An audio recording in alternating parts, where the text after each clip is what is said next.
Well, hello, everybody, and welcome to the show. My name is Jared Lee, and I'm joined, as usual, by my lovely wife, Jamie Lee. So, Jamie, how are you doing?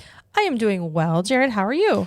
I'm doing well. Enjoying a nice rainy Sunday today, a little bit. It decided to rain a whole lot the last few days, which is kind of nice. Makes me feel like it's fall here, which today is going to be kind of fall-themed, given we're talking about Halloween Horror Nights. Mm-hmm. So I'm in the mood for fall. Right. I don't think the weather is going to cooperate, but that's okay. I get a little taste of it today, a little cooler outside, a little rainy. But speaking of, we talked last episode about the new Harry Potter donuts that they have at Krispy Kreme. Yeah, I think we mentioned it on the Disney show on past Thursday. No, I think it was on this Monday? No, it was this one. Okay.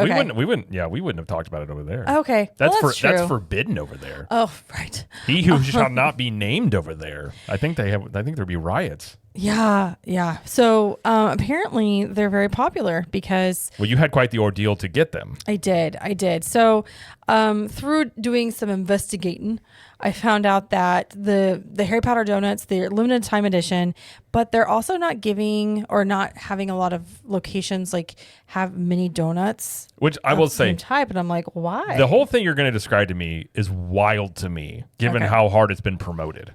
Yeah. So, okay. So there are two locations of Krispy Kremes closest to us. And when I say closest, I mean one is about 30 minutes away. The other is almost 45. So that's not relatively close, but it is because those are the only two locations that I had access to. And I was like, well, okay, I will go pick them up on whenever we go skating. We go skating every Thursday with the kids, and it's over by the skating rink. Great. So I was going to do that. And then I figured out, oh, hey, they're sold out. I was going to go pick them up. I was going to go do the whole online order thing, and it was sold out. I was like, okay, well, like, because I had looked earlier in the week, and I was like, why? They're always sold out. Like, anytime I look, it's like 10 o'clock, 10:30, whatever, and they're already sold out. I'm like, okay. So I look online. I'm doing some research, and this one guy said, well, I work for Krispy Kreme, or he is like, I work at one of the locations, and let me tell you, we only had 5 boxes of the limited edition Harry Potter donuts that were available for each day this week. That's crazy. And he's like, I don't know if it's the same with every other location. I just know for ours, we had 5. And then once they were like, put the orders in and for pickup, then we had to put them aside and the mark that they were sold out. I was like, oh, okay. So you basically had to pre-order them and pick them up later to actually ensure you're going to get one. Right. And so for this location, I had to go 45 minutes away because it was still showing that the other location just didn't have 2 of the donuts. And I looked at like 5:30 in the morning I was going to pick them up because I was going to make a specific trip out to get these donuts really early in the morning. So I woke up early at like 5 automatically. I looked and they had the donuts at the location I was going to go to. I was like, okay, fine. So I put the order in and I leave at like 6:15, drive all the way across into almost by the beach in Jacksonville, which if you know where we live, it's literally about 45 minutes away. And picked up the donuts at 7. And I looked on the counter whenever she was packing the donuts up. And I was the last box of donuts that had been like packaged up. And I think that was the last of the Harry Potters for that day. And again, I'm like, that was 7 a.m. They opened at 6. So anyway, I don't know if that's the way it's going to be like everywhere. I don't know if it was just because it's the first week. I don't know, but that was just the case with us. I'm also going to say Krispy Kreme has fallen off in many ways. That's a great example. And the donuts, I'll just say this, don't go out of your way to get them. The regular glaze that they have are the same. The regular glazed are great. They're OGs. They're great. Yeah. The other ones they had, the Gryffindor one was supposed to be filled, had no filling in it. And the other one that had filling had very minimal, and they didn't taste super fresh. Yeah. I'll just say in general, Krispy Kreme's still good for the glazed. I personally wouldn't go out of my way to get the donuts. Like, they look okay. Yeah. But yeah, it's fine. After you went through all that, I was like, these are not worth the effort that you went to get these. Right. We will not be getting them again, but we did try them, and because we're Harry Potter fans, and our daughter was into it too, so I was like, okay, fine. I'll buy the bullet, and I'll get up early and do it all that. So I did. Well, thank you for doing that. You're welcome. And Krispy Kreme needs to get their crap together. Okay, Jared, I'll let them know. That's what I have to say. But anyway, so in today's show, we have one little news story we're going to talk about involving Epic Universe, and it's really a pretty significant change there. I say definitely out of the norm when it comes to Universal. So we'll talk about that. And then we're going to talk all about Halloween Horror Nights 34, all the houses. This is going to be the preview show if you're looking to go, everything that'll prep you for going to Halloween Horror Nights this year. So that's what we're going to talk about on the show today. But before we get to any of that, just remind everybody, if you are watching us on YouTube, please like this video and subscribe to the channel. And if you're not watching us on YouTube and you didn't know we had video versions of the show, you can find it over on YouTube at CTM Podcast. We also have show clips over there. And that channel is actually doing really well lately, so I'm really happy about that and continues to grow. So if you want to see video versions of the show, you can go catch them over there. And if you're listening on good old trusty audio podcast form, you can find us on all of the platforms that are out there that I at least am aware of. If you're going to listen over there, please subscribe and leave us a review if you would not mind, if you appreciate what we do around here. It helps us continue to grow the show and talk more about Harry Potter donuts and if they're good or not. Sounds good to me. That's one of the benefits you can hear from us. So I don't know if that's an ongoing segment or not, but hey, every once in a while. But all right, well, let's get to basically our only news story that we have. And like I said, this involves Epic Universe, and it's the fact that Donkey Kong Minecart Madness and Harry Potter Battle at the Ministry are now included in Universal's Express Pass offering at Epic Universe. Which is a good thing for Express Pass holders. Yes. For sure. So, okay, what does this mean, basically? Well, okay, if you typically look at Universal, and obviously the new park, all these rides are new, so it's a little bit different. But typically speaking, like the most popular new attraction doesn't become part of Express Pass for a while. I mean, look at Hagrid's just got it added this summer, and that ride opened in 2019. Before that, Forbidden Journey was kind of similar. It took 2 or 3 years, I think, before that was included in Express Pass. So typically that's kind of how it goes. Including this now, including Battle at the Ministry and Minecart Madness. These are two of the most popular rides in Epic Universe, some of the longest lines in Epic Universe. So this is more than likely going to impact standby times to some degree. Yes. Now, one thing I do like about Universal's system is their Express Pass system does not impact the standby line as much as, say, Disney's does. Because of the Lightning Lane Multipass, basically anybody on any given day at Disney can buy that. So you have a lot more people going through those lightning lanes that affect the standby. At least with Universal, you don't have as many Express Pass users out there. It's not unlimited either, so you get one usage per ride. But it's still going to have some sort of impact on standby. I imagine this is to obviously increase Express Pass sales. Yes. Somebody on Twitter or on X, I forgot who it was, they posted the prices of Express Pass in September because it starts September 1st, right? Is that when it started, or did it start all automatically? I think it started like right away. Okay. So they were looking at prices for the Express Pass Epic Universe starting in September, and the price for it went up like, $50, $60 per pass. I think it was in the hundreds, most like hovering around the 150, 60, 70 mark for Express. And then it went up and it's in the 200s now. So adding those two rides did increase the price, which is not unexpected, but it's also just like, okay, so if you do want to do these rides, which are two of the most popular rides in the park, you're going to have to pay for it if you want to do Express. And these are not unlimited, like Jared said. They're not unlimited Express. They don't do that yet. So it's just one ride per day or per pass with that Express allotment. Yeah. I think the reason they are doing this obviously is to sell more Express Passes, but I think this also does lean toward they have to feel more comfortable with the, I guess you could say, the throughput of these rides potentially, of being able to handle more people. Now we'll look at wait times here. This is from Thrill Data. Minecart Madness, I think, clearly has been affected by having Express Pass now, because you were seeing before average wait times anywhere typically from 90 minutes up to, on average, 123 minutes when it comes to Minecart Madness. So like an hour to 2 hours. Yeah, past 2 days, since this change has happened, you've seen 164 minutes on average on both days. Now, today it's been 164, and then today it's been 118, but I think there's been rain delays today. This is why also early theme park entry is very valuable, because Super Nintendo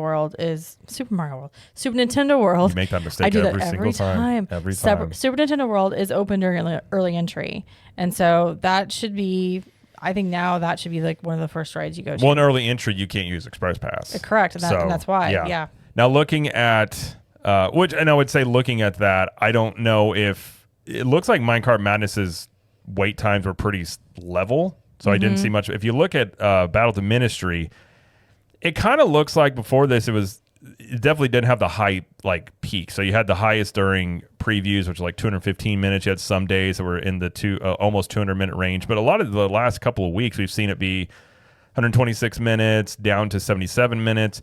And the last few days, even now Minecart Madness has jumped up, but this one has been 100 minutes, 101 minutes, 76 minutes, and today it's been 52 minutes. Okay. So it doesn't seem like it's been affecting Battle of the Ministry as much, but that also doesn't surprise me because Minecart Madness, I'm actually surprised they added it because that ride is just going to have, like, they can't move that many people through that ride per hour. And which is one reason why the wait times are so high. You only have 4 people per cart, and it just doesn't move that many people through it. So that one is going to be affected more. Seems like Battle of the Ministry has not as much, but yeah, that is quite a significant change. And I think I agree. If you're wanting to ride Minecart Madness early entry, and going right over the first thing in the morning is probably going to be your best bet. I think so. Battle of the Ministry also, I mean, obviously, if you don't want to do Express, then do that one early as well. But, it just depends on what your strategy is. But it's a good thing for Express Pass holders. So, and I know there's a lot of people that were disappointed that they would buy the Express Pass and those two weren't included, which I understand the frustration because we all went through that with we still go through that with Hagrid's, up until 2 months ago, 3 months ago when it was added back onto Express. And so, before that, there was no Hagrid's, and then Velocicoaster wasn't added until 2 years after it opened. Velocicoaster was a little quicker. Maybe a year and a half, something like that. But that one also doesn't surprise me because it's such a thrilling ride. It doesn't have as much demand as and I know why they do that. But Harry Potter Forbidden Journey was 7 years. Yeah. It was 7 years. That was a long time. Like I said, those two. So it definitely is a change in the way Universal typically does this. I think you've seen them tweak a lot of things. You've seen them this month, including team member comp tickets. They can use it twice a month. You've seen them kind of tinker with opening strategies of which lands are open. These are all things that you like to see if you're wanting them eventually to move toward annual passes. And we talked about last week as well. I think we talked about last week about how there was seemingly some people were saying they were part of a test group where you could park hop to Epic Universe every single day of a package, like a select group of people, to test that out. So they're starting to get to the point, maybe we get park hopping coming in before 2026. They have said 2026 is when park hopping will start to Epic Universe or to and from. So it could potentially start sooner. But, these are things you expect with a new park to eventually start introducing and changing some of these things. I was a little surprised to see this one, but I think probably more than anything, it was add more value to Express Pass. Add 2 attractions people want to ride on a trip. You're obviously probably going to sell more Express Passes. Absolutely. So we'll see what it does to wait times over the next couple of weeks. But like I said, Minecart Madness has already been affected quite a bit from that. But yeah, that's what's going on with Epic, and that's really all the news we have to talk about. So we're going to move on and talk about Halloween Horror Nights 34. Let's go into, in case people are listening, they don't know, what is Halloween Horror Nights, Jamie? Halloween Horror Nights. Universal Orlando Halloween Horror Nights is the home of horror with the biggest names in the genre. Endure 10 haunted houses, scare zones, and more. Find reprieve, if you can, with live entertainment and select rides and attractions. It is a separate ticketed event, and that's from Universal directly. The event runs August 29th through November 2nd on select nights, and those select nights are basically Wednesday through Sunday nights. There's 1 week in September that there's no Thursday night, and it's on Tuesday instead. Which I don't know why, but it's not. Probably some private event. Probably. Probably. But otherwise, it's those nights. The event starts at 6:30, ends at 2 a.m. Sometimes in the past it's gone to 1 depending on the night, but I think it's just 2 now. And I've seen them open the park gates earlier than 6:30 depending on how busy it is outside the gates. I know you've seen that too. I have seen that. Where it's been so crowded. And you were in that line. I was in that line, yes. There are also some Scream early tickets that you can buy, and that lets you enter the park before 3 o'clock, before the event officially starts and before general ticket holders can get in. And on Halloween Horror Nights, Universal Studios Florida will close at 5 to accommodate the changeover from regular park guests to event guests. So that's kind of how it works. This is, again, the 34th year. They did it was weird. I think it was 2020 whenever the pandemic was going on. They had like one house open. Do you remember that? It was like weird. It like technically was Halloween Horror Nights, but like not really. Yeah. Besides that, everything has gone pretty much the same since like the first year, which was Fright Nights. And then they changed it. Yeah, I have done a lot of work to kind of forget 2020 in many ways. Like when Sorry, you bring it up, I'm like, you. what? What are you talking about? Yeah. I've on purpose. I've Men in Blacked myself to where I just what's that thing they called it? What? The thing where you forget. The memory eraser thing? Yeah. I don't remember what it's called. Whatever it was, I did that. Yeah. And I don't want to remember that. But yeah, I know I'm looking very forward to Halloween Horror Nights this year, and I think this potentially might be the biggest year of it, given how this has been growing and growing in popularity every single year, seemingly, especially the past 5. Every year is busier. And given, obviously Epic Universe drawing a lot of people in for Universal, you've got a lot more potential of people coming over to check this out as they also come over to check out Epic Universe. So I think this will be a very big year, and I think there's a lot of houses that people are very excited about. Absolutely. And rightfully so, I say. So let's talk about the houses. So we're going to go through the houses, scare zones, the entertainment, other experiences they have going on, the food, drinks, merchandise, basically everything going on with this event we're going to break down for you. So if you're looking for an all-inclusive prep show about everything to expect, we've got you covered there. So there are 10 houses. And as there are every year. There were rumors there going to be 12 this year, but there ended up only being 10 as they normally are. 5 of them are based off an IP, and then 5 are original concept houses. Okay. So let's start with the 5 IP houses. First one is Five Nights at Freddy's. And this is directly quoted from Universal. It says, "You wouldn't last one night at Freddy's, let alone 5. You're about to be hunted by deadly animatronics, Freddy, Bonnie, Chica, and Foxy, as you flee through the creepy abandoned hallways." This is based on a video game, Five Nights at Freddy's, and it's actually, so in the video game, it's like you're a security guard that works in Five Nights at Freddy's, and it's very much like a Chuck E. Cheese. It's like a haunted Chuck E. Cheese kind of. Yeah, and so you're as the security guard, you're looking through the cameras, and you flip back and forth between the security cameras, and you start seeing these animatronics come to life, and you have to like kind of stay in your little room, but then you have to also go out, and it's kind of funny, but like it's interesting. Well, yeah, okay. The only correction I will say, I'm pretty sure the house is based off of the Five Nights at Freddy's movie, which is based off the video game. So okay, it's an adaptation from it. I think that's technically what the house is based off of, is the movie there. But I think this one probably will end up being the most popular house, if I were to guess. I believe so. This would definitely be the first house we do, because otherwise it's going to be busy all night. Yeah, I mean, you got a lot of the youth are going to want it. This IP is very popular with kids, and I think from everything we were seeing as well, like it's going to be a pretty cool house. They've even got like the animatronic where you can eat in basically Freddy's during this as well. They're doing like a whole Five Nights at Freddy's like pizzeria. Yeah, you can actually go eat there. And also the Jim Henson's Creature Shop is a part of this. Like they helped bring the animatronics and stuff to life. Yeah, that's pretty cool. Yeah, no, I think this house will be excited. There's a lot of, I think, anticipation, expectations with this house. And so there is a lot of pressure on this one, because this one's not good. I think a lot of people are going to be pretty upset by that, but I think this one will be very good. Well, this one and I think it was Terrifier, are 2 that came about because of guest demand.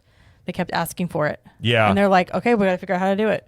I know last year it was really heavily rumored that Five Nights at Freddy's might come. And there was some, when they first announced Five Nights at Freddy's, they first didn't announce it as a haunted house. I know, it was confusing. And they really didn't say what it was going to be. And then there were rumors it might be a maze of some sort. And then they came out and basically said it was going to be a house. So I think that's probably the best call there. Right. The next house we'll talk about is the Horrors of the Wyatt Six. It says, enter the eerie arena of the Wyatt Six, where you'll go through an ominous doorway into the maniacal minds of Uncle Howdy, Rambling Rabbit, Mercy the Buzzard, Abby the Witch, and Huskus the Pig. I don't have any idea. This is the WWE house, right? Yes. Okay, I don't have any idea what's going on. So this is kind of a tribute house to Bray Wyatt, who was in the WWE. He passed away, and I think his brother is kind of heading this house up a little bit. Okay. I don't know a lot about I quit watching wrestling in the early 2000s, so I don't know a lot about the Wyatt Six. I do know it kind of has a cult following in many ways, like a fan favorite type thing. It was very, in terms of wrestling, it was like a very like dark and spooky character that he had, and he had these people with him. So I know it has. I think wrestling fans on some level are looking forward to it. I don't really know what to expect from this one, other than I'm imagining this was kind of like the Ghostbusters house, where it may not be like super scary. Maybe more of a story house, perhaps, but. I think it's an interesting idea, given that it's WWE. Yeah, that should be interesting. The next house is Terrifier. And it says, nothing can prepare you for this grisly haunted house based on all three of Damien Leon's, is it Leon's? I believe Leon's so. Terrifier films. Try your luck against the sadistic Art the Clown and his twisted funhouse. Witness Art's gleefully grotesque handiwork of torture. You'll be left literally dripping with terror and drenched with fear. It's a whole new level of gore. I am most, sorry for my pun here, terrified of this house. I've heard many rumors about how bad this is going to be. And by bad, I mean just gory and yeah, bodies. Like I said before, it's weird. I really enjoy Halloween Horror Nights, but I'm not a fan of the horror genre of movies. Right. I've seen clips of Terrifier. I want nothing to do with it. I will never watch these movies. I don't want that type of stuff in my life, but I know it has people are really excited about this. They've also said you will get wet in this house. The symphony of blood. Right. But you can choose the dry path if you wish. So I actually looking into this. So Hollywood does not have a dry path. Hollywood and Universal Studios Hollywood, they don't have one, but we do. So you can choose the wet path or the dry path or blood path or whatever they call it. Right.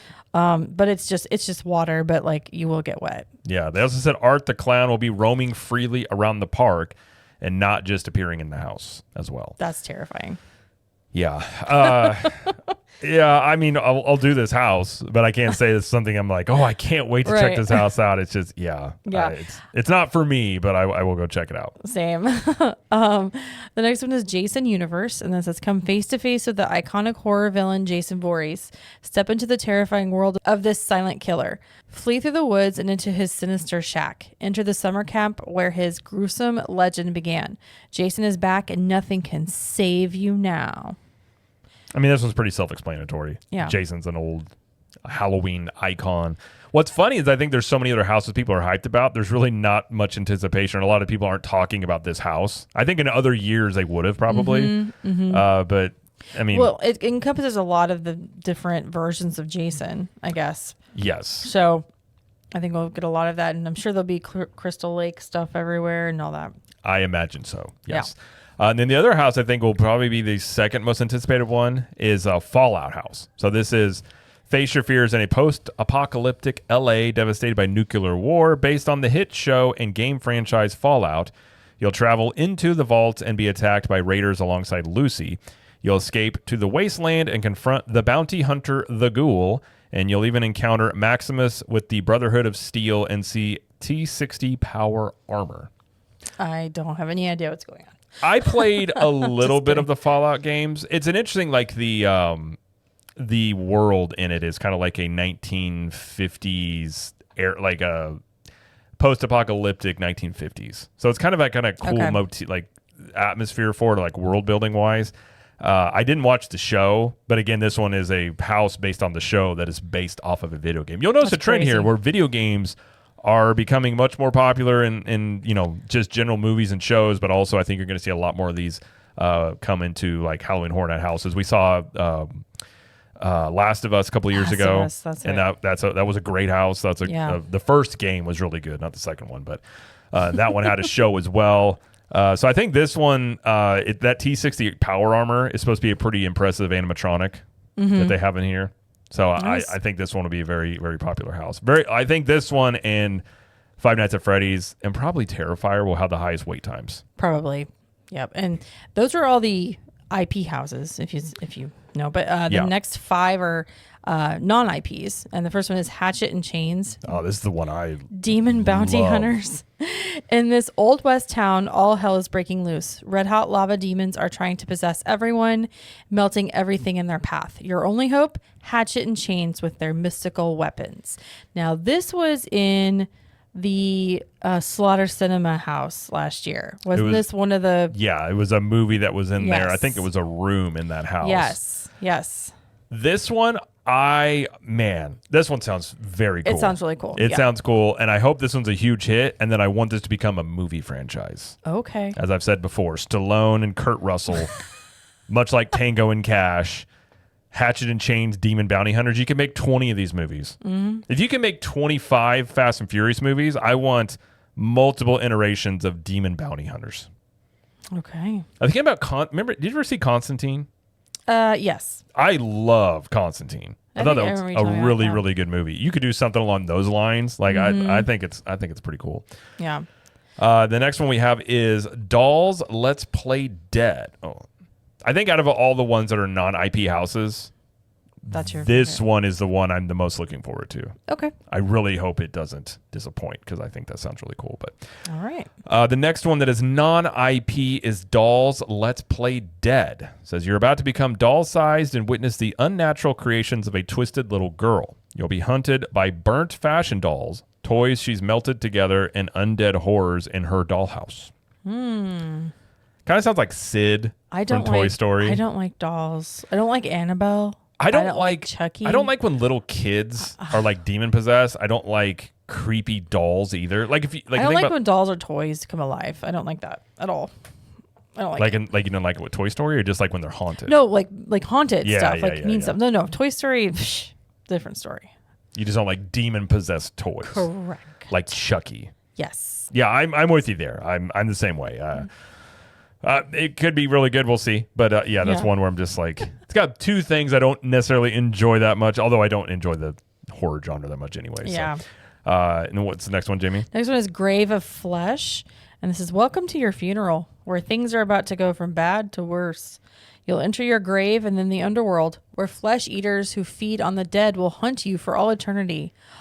So this one's basically you're going to hell. Right. I think this house could be one of the scarier ones. I mean, I really feel like you're going to come out of this house a changed person in many ways. People will be like, I need to change the way I've been living. Yeah. That one just, I would imagine that one would be pretty inventive and pretty good. Yes. The next one we have is Galkin. I think that's how you say it. I think so. Monsters of the North. So in a remote northern village, a wicked being rises from the dead, bringing a horde of monsters and demons from the fjords to wreak havoc on the townspeople. Try to escape the belly of the beast. I mean, I like anything like Viking mythology, fjord, like all that stuff. I think it kind of sounds kind of cool. Yeah, we'll see. This one sounds a little ominous, but I guess we'll see. I mean, I'm imagining you're going to have like zombie Vikings, maybe. Maybe. That could be kind of interesting. The last house is El Artista, a Spanish haunting. This is in 19th century Spain. A tortured artist moves to an isolated country manor to seek inspiration. Instead, the art comes alive and possesses him. You're about to be part of the permanent exhibition. I hate when that happens. You try and go to a remote location to relax, and then your paintings become haunted. Do you remember the museum one last year? I do. This is giving me the museum vibes because the art started affecting people in the museum. Remember? Yeah. Well, was it the art? There was a stone there, I think. Oh, sorry. The stone was affecting the art. Yeah. That's right. Yeah. That's right. But so it may be similar, but I can't wait to see what this looks like because 19th century Spain. Whew.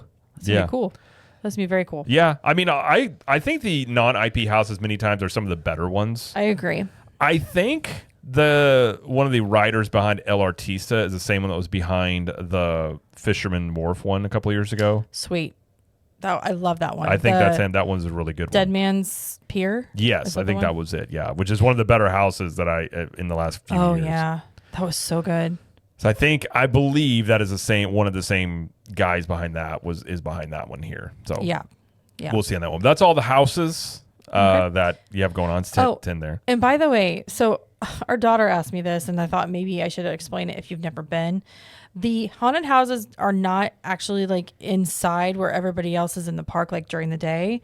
They're out in these either sound stages or permanent tents that are like backstage areas of the park. So you don't see them unless you are directly going there during Halloween Horror Nights.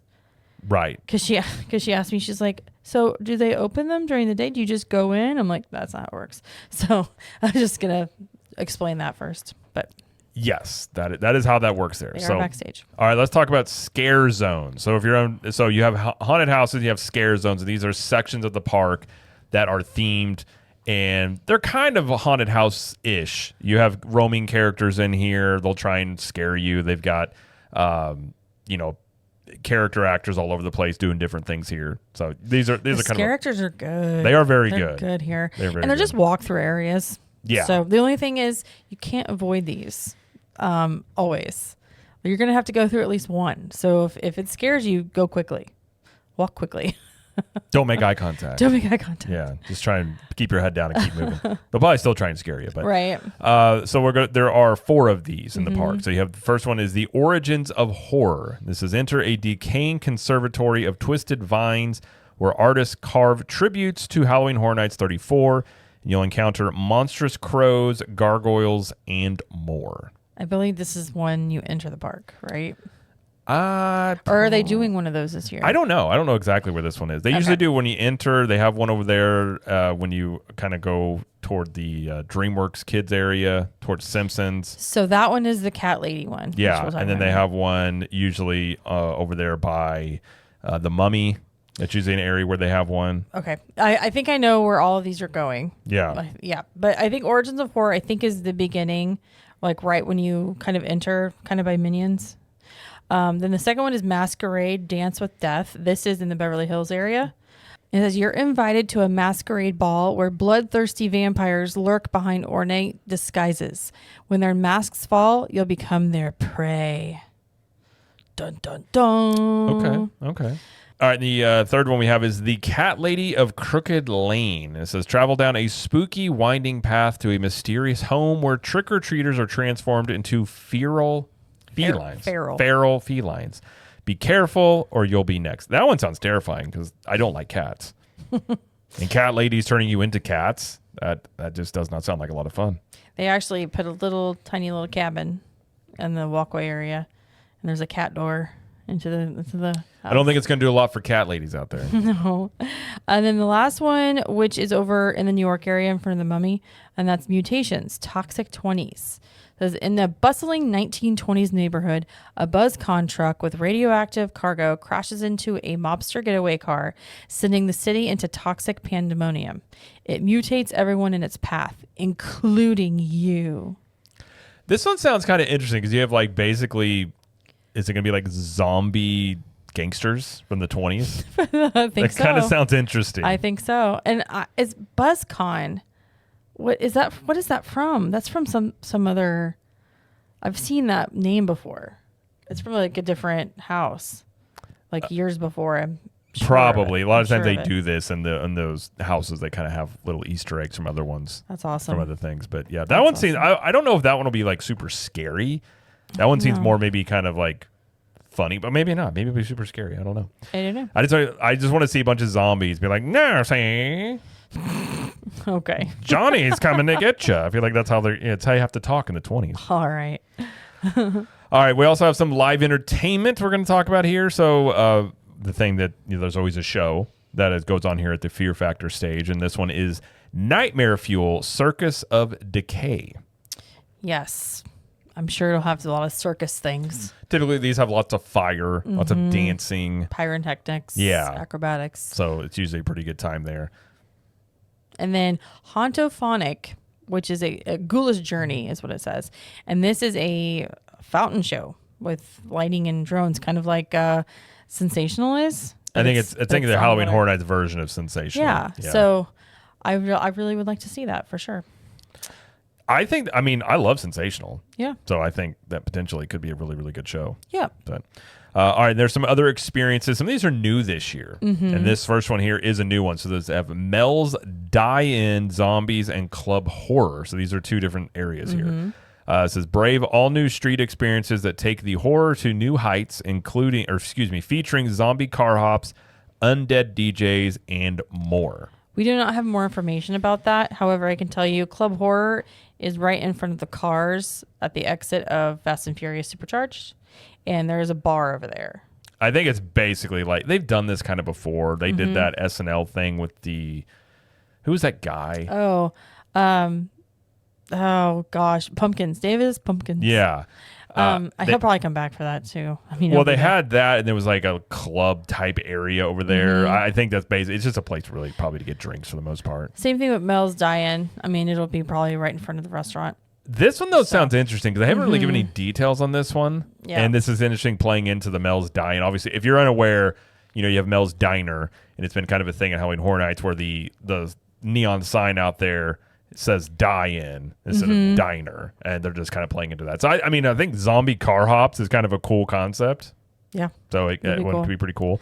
So those two are new this year. Mm-hmm. And they got Death Eaters in Diagon Alley. This is their third year they'll be there. Is that I right? believe so, third or fourth. And they kind of appear. They come out at certain times in Diagon Alley, and they do this little show on the stage, and they kind of just walk around and interact with everybody, and they walk very fast. They do. It's hard to get a picture with them. And they try to intimidate you. Yeah. Yeah. Technically, this is not part of Halloween Horror Nights. Well, because they can't say that, right? Right. Okay. So technically, because this is Wizarding World of Harry Potter, J.K. Rowling, this is something that is essentially the technicality of this is it happens coinciding with Halloween Horror Nights. That's so silly. It only happens in Diagon Alley. Yeah. So that is I'm guessing that's how they got J.K. Rowling to sign off on this. But if you look at it, it's obvious. I mean, it's part of Halloween Horror Nights, but technically they say it's something that coincides it. Gotcha. Which is kind of a little interesting phrasing there. And then you have the Dead Coconut Club also is returning this year, and this is the club out on City Walk that they usually theme for Halloween and Christmas going on. So they're going to have that in there to get some drinks and light snacks and stuff like that over there. Yes. And then as far as attractions that are open during the event, obviously Rip Ride Rocket is no longer a thing. Dude, they have... So that's not included. already, that track has already been... They're tearing it apart. It is. They wasted it is dismantled. no time. Yeah. Like they were already doing work around it before it even shut down, and the next day already sections were gone. I'm actually excited to like go to the park and look in that like where it used to be and just be like, it's the gonna look. sky is so bare. It's gonna look weird. It's gonna look weird. Yeah, and that's although actually I think it might look better because I thought that thing was so weird looking anyway. To be like, well, more than likely the coaster replacing it is gonna be very similar. It has the same, at least what I think it could be, maybe the same like vertical type launch, but it's by a different company. But okay, but Revenge of the Mummy is open. Transformers: The Ride 3D will be open. Men in Black: Alien Attack. Harry Potter and the Escape from Gringotts. And those are the confirmed ones, I believe. So like DreamWorks Land won't be open. I don't think they'll have ET opened. That's a maybe though, because sometimes it is, sometimes it isn't. So I don't know. ET. Simpsons is a maybe as well. Shut it down. Supercharge is closed because they use that for the haunted houses. Then like I said, Memories open, but like Jimmy Fallon, they use that for the haunted houses. Minion stuff is closed. So yeah. I think Vin Diesel for Fast and Furious is like, we're about family. We're not doing scary stuff. Okay. Our movies are scary enough and that people watch them. Seriously, it's true. So I don't know if this is true. I had heard during Halloween Horror Nights, because obviously Universal parks tend to like, they close earlier than a lot of people like. I had heard, I don't know if this is 100% accurate or not, but I'd heard from a couple people that every night of Halloween Horror Nights that they run Rip Ride Rocket, that they pay a fine every night because it goes past whatever the noise ordinance is at the time it can run. So potentially they don't have to pay that this year because it's not going to be running. I don't know if that's true. That's what I've heard from multiple different sources of people telling me things. So Interesting. Little interesting there. Also, I think know. the reason as to why the parks typically don't stay open that late outside of Halloween Horror Nights there. But there's also some themed merchandise, of course. You have the Tribute Store, which is located in the arcade this year. Yeah, they moved the location. So the Universal Orlando annual pass holder and team member shop that's in Williams of Hollywood, that is still open. So they couldn't use that area. But the usual spot on New York, like at that corner is usually where it is, but they're not using that. They're using, again, it's like the arcade, which is like kind of the exit of Mummy. Yeah. A little interesting putting it there. I don't know. And the theme, okay, so they haven't actually told us what the theme is, but if you look at the store right now, you can see it says Tribute Store on the marquee. And then there's like banners that have put up, and it's something about a gala event for the Museum of Antiquities. It's got stuff from like history, like a big Medusa head and interesting stuff like that. Kind of reminds me of the museum one last year a little bit. I know, again, in the museum. Which I would say that house last year was kind of disappointing. Well, it had like the concept was cool, but the house itself was okay. Yeah. Yeah, I agree. And there are also some themed food and drink opportunities, of course. And like we said before, you have the Five Nights at Freddy's Pizzeria location as well. There's usually the food and drinks is a very popular aspect of this. A lot of times they have very specific, like certain types of beers and drinks, certain types of themed food items, which they've gotten a lot better over the years, the food items and things like that. Yeah. There'll be certain booths like themed after the houses too. So I always like to see those. Those are fun. Yeah. No, they're good. Sometimes the portions aren't the best, but usually, like, so last year there was like the apple fritter they had. It was really, really good, but it was really small. Yes, I think I remember that. Yeah. And I do know sometimes the drinks get really popular. There was a beer they had either last year or the year before, and I really wanted to try it. It wasn't even that late into the event, and they already ran out of it. So I know that does happen sometimes. But yeah. That's always a popular aspect. And then, of course, we'll talk about tickets. If you're looking to go here and you don't have a ticket, there's lots of different options. There's here. a lot. There is a ton. There's a ton. So you have Premium Scream Night. Yeah, that's August 28th, and this is before the official Halloween Horror Nights event kicks off.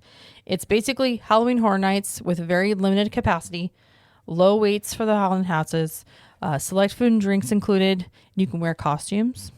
Parking is complimentary, and it's also sold out. Yeah, I imagine next year they'll probably do more of these, but this one, I think, in terms of if you want to try everything, and we talked about last episode, it potentially is actually a pretty good value. Yes. Well, the high price will, it just keeps the used out. Well, the used don't get to go to this one usually. Right. So, we always talk about like going on like a Wednesday or Thursday or a Sunday night, and it's a little more older adult oriented, not so many kids. Well, we'll talk about in the end, like what some tips maybe. Yeah. And I think that's definitely one of them that we would say is if you're looking to avoid as much rowdiness as possible, maybe going on certain type of nights. And this is on Thursday, so there you go. Yeah, but I do want to do that one maybe next year. That one sounds like a lot of fun to do that. That'd be great. Yeah. Then you have single day tickets. These start at $85.99 per person. Which actually, when you think about it, is actually compared to say, Mickey's Not So Scary Halloween Party. It's a pretty decent value for a separate ticketed event for as long as this event goes on for. Yeah, it's not bad. It's not bad at all. I'm actually still surprised that, it's under $100. So that's a starting price. It is a starting price. Most tickets are not that price. Agreed, but I'm just saying for the starting price being there, I still think that's a decent value there. Yes. You also have the Rush of Fear Pass. That's $200 per person and includes the first 18 event nights. And I think the last night is September 21st. So if you're itching to get in there and you don't want to go into October, this is your ticket. And again, not a terrible value for being able to go to multiple ones. Again, you can go to 18 of those. Yeah. You can go to all of them if you want to, but it's just $200 flat. Right. And then you have the Frequent Fear Pass. And that's $250 per person. And that's up to 30 nights of the event. And that's every Wednesday, Thursday, and Sunday nights. And again, that's not, $50 more to go to basically like double. And you avoid Friday and Saturday, which I would do anyways. Right. It's not bad. And then you have these tickets. They have a lot of options here. Yes. Frequent Fear Plus Pass. That's $300 per person, up to 40 nights. This is basically all nights of the events except for Saturdays. And then on top of that one, you have Ultimate Frequent Fear Pass. And that's $420 per person. All nights are included in this, and self-parking is included. So parking is free. So that one obviously ultimate means like it's just you can go every night if you want to. You can add express pass to any of these fear type passes if it's available. Unfortunately, all of the frequent fear, rush of fear, frequent fear plus, or ultimate fears, all of the express pass add-ons are sold out. So they're still available if you don't want that. Yeah. But I would say, though, if you're going, let's say you did even the lowest one, you have 18 nights, and let's say you even went to like 10 of them. Mm-hmm. I mean, you could do all the houses. You could spread it out. You just spread it out. Yep. I don't know if you would actually, in that situation, I don't think I would use Express Pass because you're not trying to necessarily squeeze it in on one night anyways. Unless you just hate waiting. So is the Express Pass add-on, does that include every night you can go, or is it just specific nights where you choose the Express Pass? That includes every night that is allotted for. I mean, but listen, frequent fear plus, for example, that's the $300 per person one for up to 40 nights. Right. If you added right now, if you were to add the Express Pass add-on, you're looking at $969. So you're paying more for the Express Pass than you are for the get it. Yeah. Correct. Yeah. So you're going to pay for it if you want it. Yeah, the ultimate frequent fear pass with Express added, that went the quickest. I mean, it's like $1,200 or maybe it's 14. Was it 14? It's over. It's well over 1,000 for sure. Yeah. So and people were just like, "Yep, we're paying it. We're doing it. We love to go." They would go like twice a week for the whole event, and I'm like, I mean, if you love Halloween and you're a local, yep. I mean, it could be worth it. Yep. So these things do sell out, and so there you go. They do sell out a lot. Then you also have some other things. You have Express Pass add-on, which is just add-on to like the single tickets. Yeah, these start at $180 per person, and it's dynamic pricing. So the earlier you buy it is the cheaper. If you wait till the night of, you're going to pay a lot more for it than you would have just getting it beforehand. Because when it started, when they released the packages and released the tickets, I believe it was $140 per person starting. Yeah. So it's already gone up since then. Right. Then you have the Scream Early ticket. So this is $55 per person, and this is to enter the park at 3 p.m., which I mentioned earlier. So last year and previous years, you would enter a specific Stay and Scream area. Like they would scan your pass or whatever, make sure you should be there. And you stay in this area until the event started. And they usually had 3. They had one by the Simpsons area, one in New York, and then one over in front of Today Cafe. And when I say these areas, I'm talking like huge, but they had like partitions set up so you couldn't enter and exit. You had to stay in. They're not doing that this year. This year, when you go into the park before 3 or starting at 3, you'll get a wristband at one of the check-in locations. And after that, instead of going to the area, you could just explore the park. You just have to have the wristband on. I think this is a much better change to do it this way. Yes. Now, they will check your wristband if you want to get in line for one of the haunted houses, and you can only do that starting at 4. Yeah. So if you want to do that, then you have to have a wristband. But they're not going to open those queues up until 4 o'clock.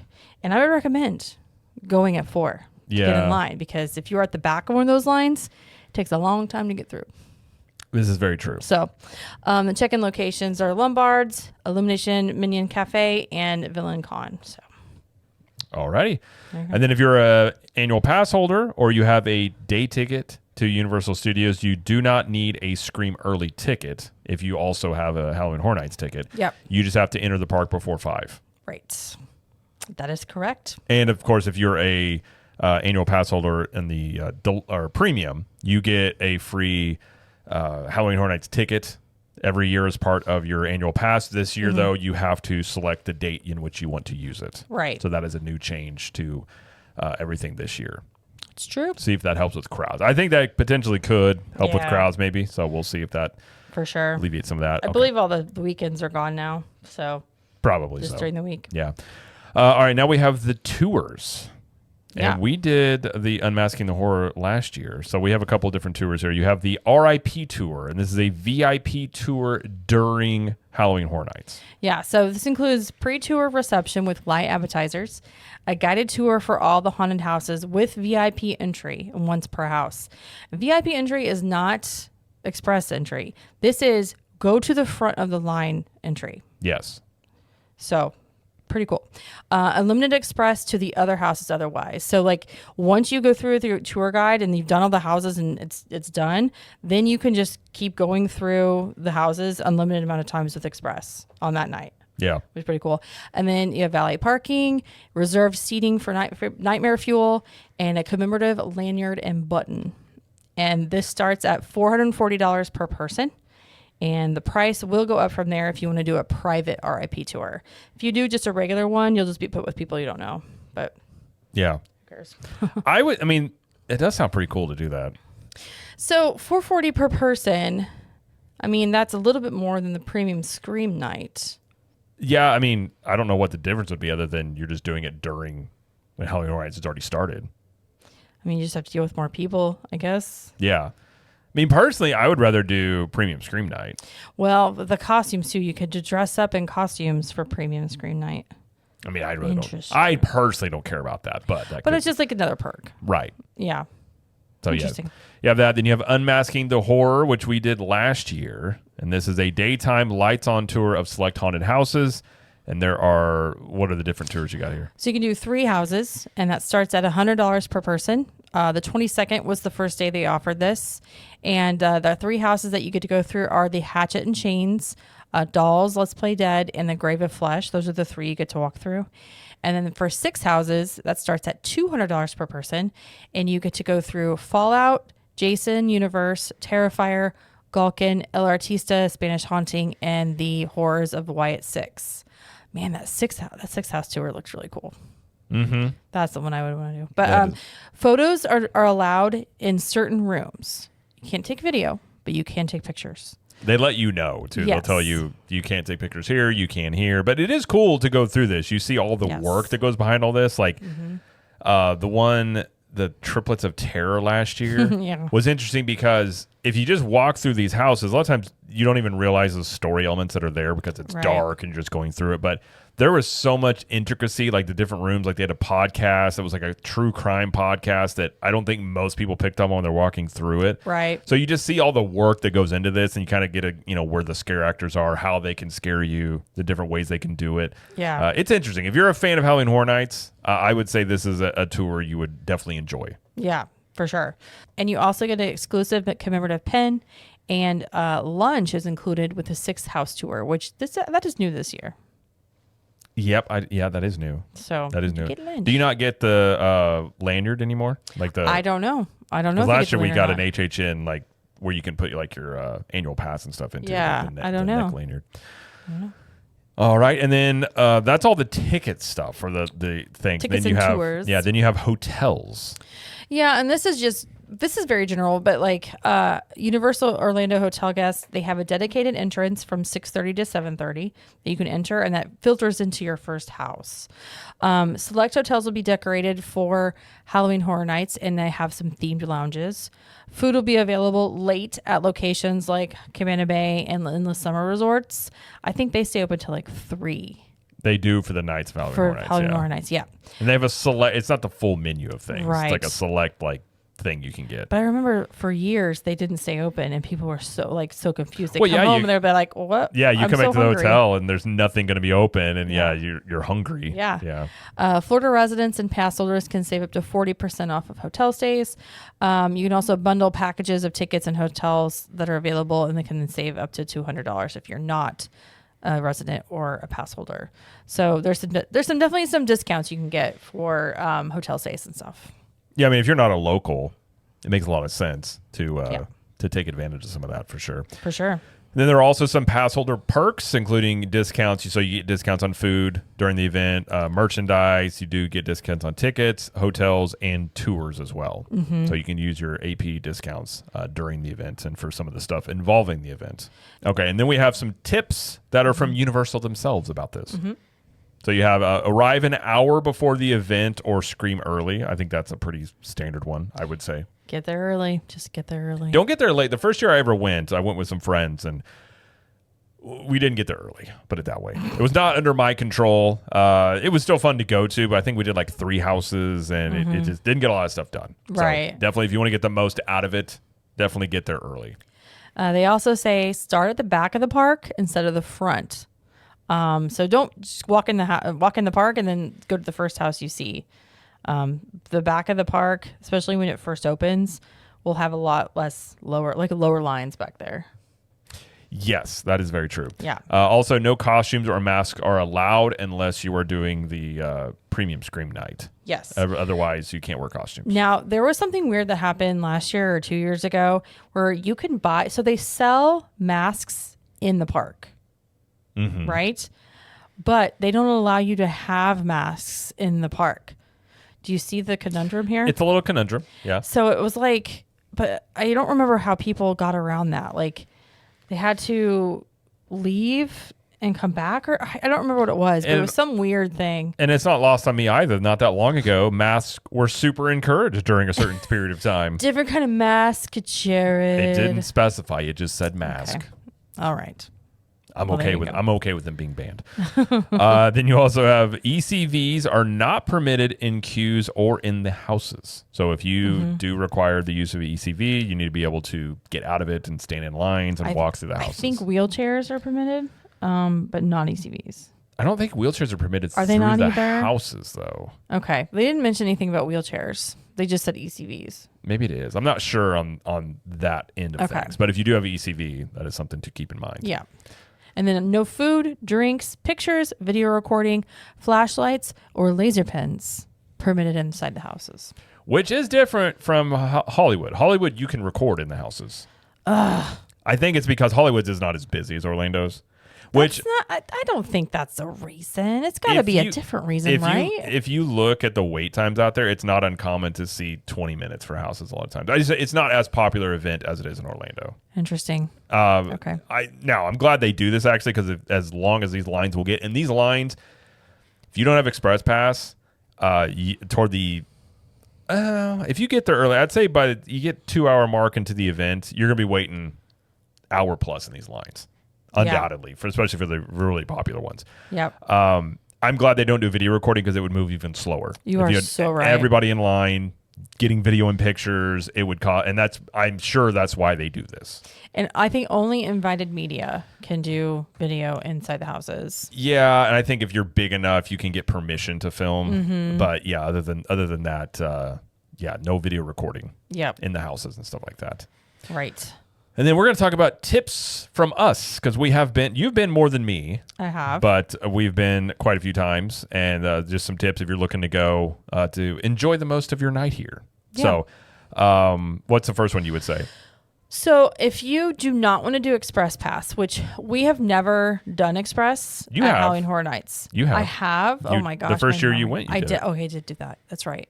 Okay, so if you don't want to do Express though, if you just don't want to pay for it, or you just want to go and see if you can get all the houses done, our suggestion is to do as many houses as you can in the first hour and a half, 2 hours. Yeah. By 7 o'clock, 7:30, do as many houses as you can. Try and get half of them done. Don't get food during this time period. Yes. Go to the bathroom beforehand. Do all the things.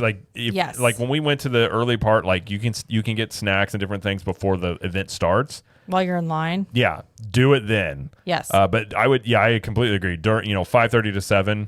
Don't stop for food. Don't do anything else. Just try and hit the houses. Yes. You can eat food and do other things later. You can eat when you go to bed. Right. All right. 7:30, 8 o'clock to 11:30. That is when you really do the scare zones. You eat the food, get the drinks, do the street experiences, go see the Death Eaters, go watch Nightmare Fuel, watch the fountain show.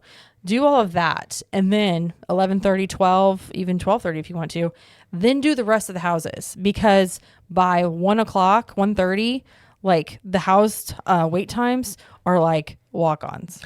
They can be, yes. People just leave. People are just have left. I will say, last year, to me, it's worse standing in line than walking around. And we waited for the, what was it, Terror Cinema? What was that one? The haunted house, the haunted drive-in theater. What was that one called? Oh, Slaughter Cinema. Slaughter Cinema. Yeah. We waited in that one for probably an hour and a half. Was it an hour and a half? And it broke me. We got done and I was like, I got one more in me. And we didn't even make it till, I think we made it to 1 o'clock, maybe. But yeah, I think that's a pretty good plan there because at least you get as much as you can because once it starts going, and again, maybe it's a little bit different this year given the fact that the annual pass holders won't show up in droves as much potentially. But yeah, you're going to be waiting after 7:30. Most of these houses are going to be at least an hour wait, if not more. Mm-hmm. Oh, yeah. If you don't have Express Pass. If you have Express Pass, not as big of a deal, of course. You can just kind of... If you have Express, you might wait 20 minutes. It depends on the house, but you have definitely a lot more flexibility for sure in that situation. But it's definitely a way to get all the houses done if that's your goal without an Express. So that's what I suggest. You can. People ask us a lot. Can you do all the houses without Express? You can. Have. Yeah, you can. Yeah. You have to be willing to stay till 2. For the most part, and you also have to have a game plan and kind of be smart. And don't try to do everything else. Like if you want to do if that's your main goal, you're not going to be able to do everything else. Like you just don't have time. Yeah, you do have to kind of pick and choose here. Where if you have Express, you could probably do everything at the event if you have Express. Yeah. And take advantage of that. But also, if you're going to do Nightmare Fuel, I would get there at least 45 minutes beforehand. For sure. Because it will fill up. It's a limited theater, like amount of seating. So if there are enough people that want to watch it, which last year, holy moly, people were waiting in line for an hour and a half. And they went through there's one person that said that she had been waiting in line for, I think it was an hour already and still wasn't in the show. Yeah. She waited in line for 2 shows worth. I was like, dang. Personally speaking, I mean, I'd probably rather do houses than see the show. I mean, the show's cool, but I don't know if I'd wait an hour and a half to see the show. Yeah, I mean, we were like, we'll be fine. We don't have to do it. Yeah, I mean, I would much rather try some food items and other stuff like that. Yeah. Than do that. But of course, I mean, it's each person, whatever you want to do. So if you if you don't have Express, you'll probably have to make some choices. Right. Have a priority list of things that you want to do. Well, I mean, typical things I would say as well is make sure you have some comfortable shoes. You're in a theme park, lots of walking. If you're planning on being here from, let's say that you get there at 3:00 and you plan to stay till 2 a.m., have some comfortable shoes, undoubtedly. Drinking water, stuff like that. I have seen a few people, it gets toward the evening, so it's not as hot as it can be, but it can still be pretty warm. I think people sometimes underestimate September. That's a very hot month sometimes in Florida. October's not as bad. October's definitely not as bad, but September sometimes can be even hotter than, say, July or August. And I think that throws people for a loop. Sometimes they're not expecting the heat to be there. It's a dang humidity. It gets you. Oh, it'll get you. It gets you. For sure. So that's just across the board if you're going to a theme park, but, have your water, make sure you drink that. Because nothing scarier than having to visit the, ambulance due to heat exhaustion or not drinking water or something like that. It's true. You got any other tips that you would recommend? Going through security and City Walk when you come in, they're very much sticklers for liquids. You can't bring water in, can you? You cannot bring water in. That's right. You can't bring water in. Nope. Because of people. People bring alcohol in. Right. And they don't allow that. So keep that in mind. I would also an event like this, you're gonna have people probably drinking quite a bit. Just in a normal park day, obviously have people drinking, but you kind of obviously you get a scary situation. It's nighttime, people drink a bit more. So just be aware of that. I'm one of those people. I'm always very aware of my surroundings. So I'm always watching people and all that stuff. So for me, I'm always just kind of a little bit more watching people here and there, how they're acting. I've actually never seen anything. I've seen one time the police were escorting somebody out. I think they'd gotten into a fight. They were clearly drunk, but just something I always, keep your head on a swivel. Sometimes people can be a little, people can be people sometimes. People can be people. Especially when they have alcohol on them. So that's right. You get in a situation where you got, people get, you have scare zones. People's emotions are kind of a little bit more amplified than usual. Throw alcohol into that mix, something to watch out for, I would say. Not to watch out for, but just, be mindful of your surroundings. Yeah, for sure. But I mean, tip-wise, I think really the strategy we had about basically, I think the biggest mistake people make is they don't, if they're looking to do the haunted houses, a lot of times you'll see people do one house and then they go get food. Yeah. And not taking advantage of that, before 7:00, especially when you're going to have lower crowds. So whatever your priority is, I would say that is the time to dedicate to doing that. Yes, that's definitely a good plan. Yeah. So that is, I think that's everything about Halloween Horror Nights this year. Yeah. Quite a bit of stuff. A lot of ticket options there. Yep. What is the house you're most looking forward to? Five Nights at Freddy's, probably. That one and the Hatchet one. I'm excited for that one, I think. And the El Artista one sounds cool, too. Yeah, I would say Five Nights at Freddy's, Fallout, and Hatchet and Chains are like the three that are like on my top of the list. Terrifier, I'm not going to be too upset if I don't get to that house. Yeah. I mean, I would be okay if I didn't do that one, but Yeah. I'm going to try to do all of them, but yeah, agreed. But if it, I don't want that one to be my first one. No. And like I said, if it's one where it's like toward the end of the night and it's like, oh, it's a 3-hour wait, dang it. Like, like I'm not going to be too upset, but yeah. Right.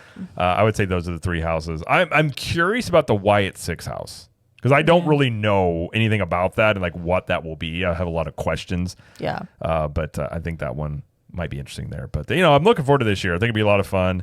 Yeah. And, one thing I like about this event is it changes every single year.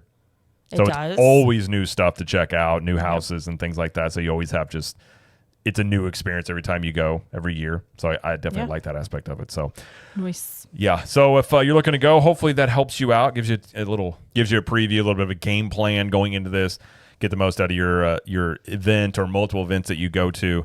And if you happen to see us, say hi. We've had people stop us sometimes. You're more than welcome. If we're doing something, you can interrupt us and say hello. You're not going to bother us one bit. So a lot of times when we go to these, I have people that message me. It's like, oh, I saw you here and here. I'm like, you always feel free to say hi. Absolutely. We're, maybe just walking around. If my face looks like I'm not too happy, it's just because I'm thinking.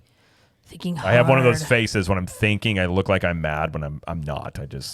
It takes a lot of effort for me, I suppose, to think. I don't know what it is, but oh my. But whatever. Anyways, that will be it for the show. Be sure to check us out on social media. We're at Captain Magic everywhere, including over at YouTube at Captain Magic. I do daily videos over there about theme parks, entertainment, and pop culture.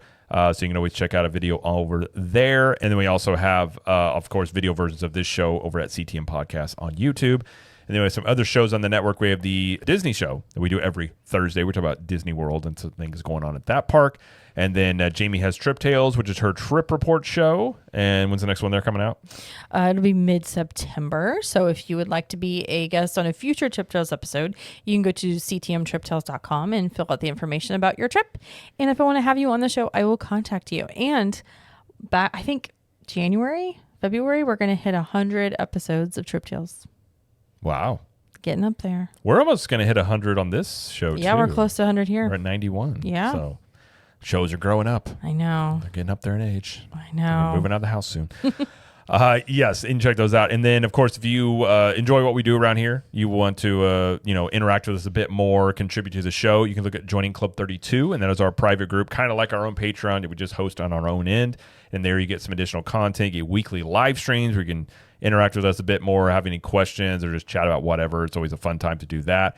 We also have the Clubhouse show you can check out. We have a private podcast feed that has all the shows and also music feeds, music loops from the parks, from Disney and Universal. So people like to listen to those. If you want to listen to the, Islands of Adventure entrance music, you can listen to it all day long. And some people like it for the background noise while they're working. So you can do that. Have a private Facebook group. We have meetups twice a year. We have one coming up in September you can take a part of. You get 25% off of CTM apparel and 1901 Candle Company products year round.